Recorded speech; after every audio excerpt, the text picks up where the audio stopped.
ተረጋጊ አንቺ። ወይኔ ዲና ወይኔ ቤቴ ብልግናሽ ልክ አልነበረው። ቀን ዳኒ ማታ ደግሞ ካሌብን ይዘሽ ትተኛለሽ። ውጭልኝ እራስሽ ውጭ አልኩሽ እኮ። ትንሽ ብቻ ታገሽ። ከዚህ በኋላ ምንም ማጣው ነገር የለም እሺ? ቆይ መሄጃ አጥቼ ይመስልሻል እንደዚህ የተቀመጡት? አልሽ እንጂ ዳኒ ከባድ ሁኔታ ላይ ነኝ ያለሁት። ቢያንስ እንኳን እስኪ አንተ ተረዳኝ። ያችንም ገረድ አረጋጋልኝ። እስቲ ትሁት በይ። ትወደታለህ እንዴ? ማን ይጠላል? ምን? አሁን ነው ልብሷን አዘጋጅላት። ለምንድን? ልትሄጂ? ወዴት? ወደ ፈለግሽበት። ሚስትህ እኮ ነኝ። ኧረ ነሽ እንዴ? ተረስቼው። ምንም በል ቤት ሳላገኝ አልወጣም። አንቺ ምን አገባሽ?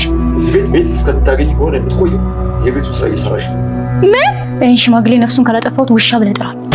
ኧረ ስለፈጠረሽ ሴትዮ ቢያንስ እንኳን ከዚህ መከራ ውጪ። ምንም ነገር ከዚህ በኋላ አላጣም። እኔም ብቻዬን ትተሽኝ ከከተማ ወጥተሽ ትዝናኝ የሆነ ጂኒማ ይዘሽ ነው የመጣሽው። እንደነሱ እየሆንክብኝ ነው። ነገ ጠዋት ቁርስ እንዳትሰሪ። ካልሰራችና ከራበሽ ለራስሽ ሰርተሽ ቢ። ትሁት እረፍት ላይ ነች። አንቺ እኮ ነሽ ምግብ መስራት ያለብሽ። ምን? እኛ ቁርሳችንን አልበላን። ለትሁትም ቢሆን ቁርሷን ሰሪላት። ካሌብ ምንም ቢሆን እኮ ሚስት ነኝ። ኧረ ነሽ እንዴ? ቀልደኛ። ህግ ካፈረሽ ህግ አፈርሳለሁ። ይሄን ሰውዬ ግን እገድለዋለሁ። ወይ ምንድነው የምትሆነው? ዘንድሮ እንግዲህ እያላይ ነሽ። አዎ አንቺ ካንቺ እሷ እኔ እኮ ሌላ ፍቅረኛ አለ። እንደዛ ታደርጋለች ብለህ ነው? አዎ ዳኒ፣ እኔ አልታይ ብሎኝ እንጂ እዚሁ አጠገብ ያለኝ ትመጭ። በቃ እናንተ ተጫወቱ። ነገ ዕጣ እናወጣለን። የምን ዕጣ? 3 ዕጣ አስቀምጣለሁ። 2ቱ ያንተ ነው፣ አንዱ ደግሞ የለውም። ዳኒ በጉጉት ሲጠብቅ የነበረውን 4 ሚሊዮን ብር ለማግኘት እስካሁንም የቴናን መጨረሻ ለማየት ነበረ። ዳኒ የካሌብ አባት እንዳትነግራት ከነገርካት አንተም ታጣለህ፣ ባዶ ትሄዳለህ እያሉት ስለነበረ ያንን 4 ሚሊዮን ብር ተስፋ አድርጎ ስለነበረ ምንም አልነገራትም ነበርና ዛሬ ላይ የቴናን መጨረሻ ስላወቀ ስለተቋጨ ብሩን ስጠኝ አባዬ እያለ ነበር። እሳቸውም ጥበባቸው አያልቅምና 3 ዕጣዎች አዘጋጅቻለሁ፣ 2ቱ ያንተን ብር ይዟል፣ አንዱ ደግሞ ባዶ ነው፣ እንግዲህ የደረሰን ትወስዳለህ እያሉት ነበር። ቴናም አስወጣለሁ አባርራለሁ ያለቻቸውን ሰዎች እንደውም እንኳን ልታስወጣ አንቺ ነሽ ተባራሪ፣ እኔማ በቤቴ የት ሄዳለሁ ብለዋል የካሌብ አባት። አንቺ ውጪ በቤቴ እኔ አብጃለሁ ለአንቺ ቤት የምሰጠው ብለዋል የካሌብ አባት። እንግዲህ በመጨረሻም የነ ካሌብ አባት የቤት ሰራተኛ እንድትሆን አድርገዋታል። ትሁት የካሌብ ባለቤት ለመሆን ትንሽ ነው የቀራት። ቁጭ በይ አንቺ ተብላለች። ሶፋ ላይ ቁጭ ብላ ቴናን እያዘዘች ነው። እየሳቀችባትም እየተሳለቀችባትም ነበረ። በተቃራኒው እንግዲህ ብዙ ስታሰቃያት ነበርና አሁንም እሷ ላይ እየተሳለቀች ነበር ትሁት። ሰላም ጤና ይስጥልኝ ውድና የተከበራችሁ በመላው ዓለም ያለች ኢትዮጵያና ኤርትራውያን ስራችን እግዚአብሔር ይመስገን ደህና ነኝ። የግፈኛው ሚስትና ሰራተኛ ፍጥጫ ክፍል 32 አብረን እናያለን። የባለፈው ክፍል ቴና ከቤት ጠቅልላችሁ ውጡልኝ ብላ በትንሽ ሻንጣ ልብሳቸውን አጠጥላ ውጡ እያለች ነበረ ቪዲዮ ያለቀው። እንግዲህ ቴና ውጡ እንጂ ምን ታጠጡብኛላችሁ እያለች አንቺ ነሽ እንጂ እኛ አይደለንም የምንወጣው፣ እኔ በቤቴ የት ሄዳለሁ፣ እኔ አብጃለሁ ቤቴን የምሰጥሽ እያሏት ነበር የካሌብ አባት። ይሄው ፈረና የሰጣኝ እያለች ደረሰኝ ይዛ ትመጣለች። ይሄ የያሹ ፌክ ነው እንዴት አንቺ ስታስቢው አብጃለሁ እኔ ለአንቺ ቤት የምሰጠው ስንት ስታሰቃኝ የነበረውን ረሳሽው እያሏት ነበር የካሌብ አባት። ቲናም ቆይ እሰራልሃለሁ ወዲህ ሳምጥቼ ነው ማስወጣ እያለች ነበር፣ ግን በፍጹም ሊሳካ አልቻለም። የቲና ሀሳብ መጨረሻዋ ወደ ኩችን ገብታ ሽንኩርት እያቃጠላት ማለቃቀስ ሆኗል። ቲናም ባለቤቶቹን ከቤት አስወጣለሁ ብላ በላዋ ላይ ያመጣችው ጣጣ የምትበላው እስክታጣ ድረስ ወይ መስራት አትችል ወይ ደግሞ ገንዘብ የላት ተቸግራለች፣ ጭንቀት ውስጥ ናት። ቲናም ፊቷንም ፀጉሯንም እስከ መንጨት ድረስ እጅግ በጣም ስታለቅስ ነበርና ራሷን አስራ ትተኛለች። ተኝታ ጠዋት ተነስታ ዳኒ ወደ ክላስ ገብቶ ይጠይቃት እንዴት ሆነሽ ያድርሽ ይላታል። ካሌብ አልመጣም እንዴ ይላታል። አልመጣም ሳሎን ያድረ ይመስለኛል ሶፋ ላይ ትላለች። ቆይ ድሮም እኮ አንቺ እስቲ ምከረኝ ዳኒ ትላለች። ድሮም አንቺ በመክረሽ አልሰማ ብለሽ ነው ትላለች ይላታል ዳኒ። እሷም ታውቅ ነበር እንዴ ትላለች። አይ ተጠራጥሬ ነበር ይላል። እና ብትመክረኝ እኮ ሰማ ነበር፣ እስኪ አሁን መከረኝ፣ አሁን የምትለኝን እሰማለሁ፣ ለመስማት ዝግጁ ነኝ ትላለች። እኔ እኮ በተደጋጋሚ መክረሽ ነበረ፣ አንቺ ግን ከበፊት ከማውቅሽ የተለየ አዲስ ሰው ነበር የሆንሽብኝ ይላታል። እና የምታውቅ ከሆነ ለምን በግልጽ አልነገርከኝም እያለች ነበር። እሱም በፍጹም በግልጽ እንደሚያውቅ ሊነግራት አልፈለገም። ዳንም የሆነ ነገር በተፈጠረ ቁጥር ወደ ትሁት ጋር ወደ ኪችን ይሄዳልና እንዴት ነው እያለ ይጠይቃታል። ምን እኔማ እያሳቃችሁ ነው፣ ሁልጊዜ በእናንተ ዘና እንዳልኩ ነው፣ ለማንኛውም አሁን ሻንጣ ላዘጋጅላት ነው ትለዋለች። እየተሳለቀችበት ነበር። ትሁትም ወደ መኝታ ቤት ሄዳ እንዴት ሆነሽ አድረሽ እንዴት ቻልሽው ትላታለች።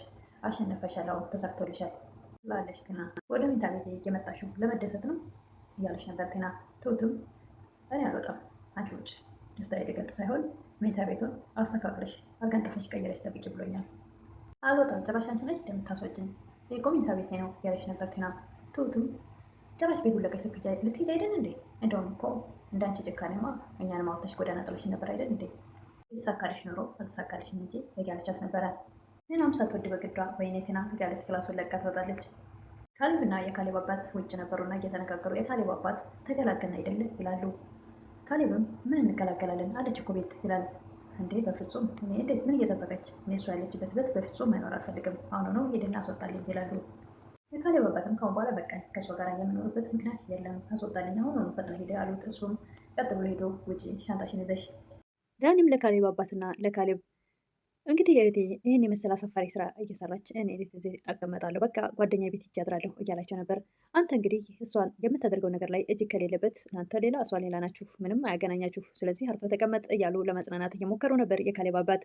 ዳኒም ለትሁትም ሊነግራት ትፈልገው ነበርና ትሁትም አንተ የምትሆን እኮ ቤቱን ሽጠህ ልትካፈል ነበር ትለዋለች። አይ እኔ እንኳን በፍጹም እንደዚህ የአይነት ጭካኔ ውስጥ አልነበርኩም፣ ግን አስፈራታ ገንዘብ ከተቀበለቻቸው የሚል ገንዘቡን ነው እንጂ ፈልጌ የነበረው እያለ ነበር ዳኒ።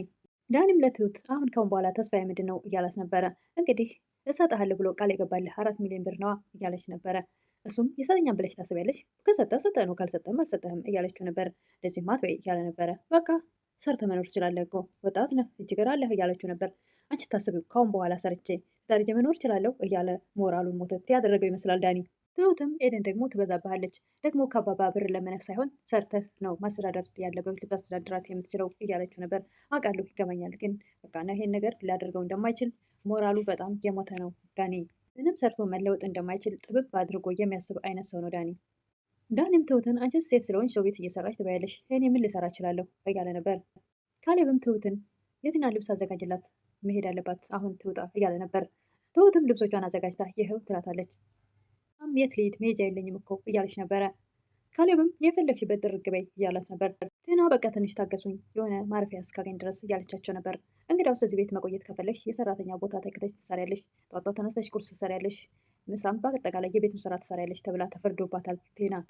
ዳኒ ምን አሉሽ እያለ እየጠየቃት ነበር ቴናን። እሷም ሊያባርሩኝ ነበር እባክህ፣ ግን ደግሞ ትንሽ ታገሱኝ ስላልኳቸው በቃም እዚህ መቆየት ካለብሽ የቤታቸው ሰራተኛ አድርገው ሊያስቆዩኝ ይፈልጋሉ፣ መስራት ያለብሽን የትሁትን ቦታ ተከታች ስሪ ተብያለሁ። ዳኒ ምንም አይደለም የተቀጣሽውን ቅጣት መወጣት አለብሽ እያላት ነበረ። እናም በጧት ተነስተሽ ቁርስ መስራት ስላለብሽ አሁን በጊዜ ገብተሽ መተኛት አለብሽ እያላት ነበረ። ትሁት ምንም እንዳሰሪ ስለተባለች ሳሎን ሶፋ ላይ ቁጭ ብላ በሪሞት የቴሌቪዥን ጣቢያ እየቀያየረች ታያታለች። ቴና ይሄ እኮ ሳሎን ነው እንጂ ኪችን አይደለም ትላለች። ቴና ይገባኛል፣ ደግሞ ያ ቦታ በአንቺ ተተክቷል ዛሬ ትላታለች። ነገር ተገልብጦ እንግዲህ ትሁት የቤት እመቤት፣ ቴና የቤት ሰራተኛ ሆነዋል ለዛሬ። እና ለትሁት ቁርስ ስሪልኝ ትላታለች። እንዴ የወጣውን ህግ አላወቅሽም እንዴ? ከራቤት ሰርተሽ መብላት ትችያለሽ እያለቻት ነበር። ቴናም በጣም ተበሳጭታ ወደ ውጭ ትወጣለች። ከዳኒ ጋር ትገናኛለች። በቃ እንሂድና ቁርስ እንብላ ትለዋለች። እሺ ደስ ይላል ይላል ዳኒ። ብር ይዘሃል ትለዋለች። የምን ብር ነው? ምንም ብር የለኝም። አንቺ የለሽም እንዴ ይላል። እኔ ምንም አይነት ገንዘብ የለኝም። እሺ እስከዛሬ የሰጠውን ብሮች የት አደረስካቸው ትላለች ቴና። ሁለቱም ላይ ምንም አይነት እጃቸው ላይ ገንዘብ ስለሌለ ሳይወዱ በግዳቸው ወደ እነ ካሌብ ቤት ይሄዳሉ። በቤት ሲገቡ ትሁት እባክሽ እርቦናል፣ ምግብ ስሪልን፣ እባክሽ ተባበሪኝ፣ እኔ መስራት ስለማልችል ይላል ዳንኤል። ትሁትም ስበላ የተረፈ አለ እሱ መብላት ትችላለህ ትለዋለች። እሺ ይላል። ቴና ግን ጉረኛ በፍጹም ከእሷ የተረፈ ትላለች። ችግር የለብኝም በጣም ርቦኛል እበላለሁ ብሎ ያው እንግዲያው ሲድ ድስት ውስጥ አለ ብላ ትለዋለች። ተነስቷ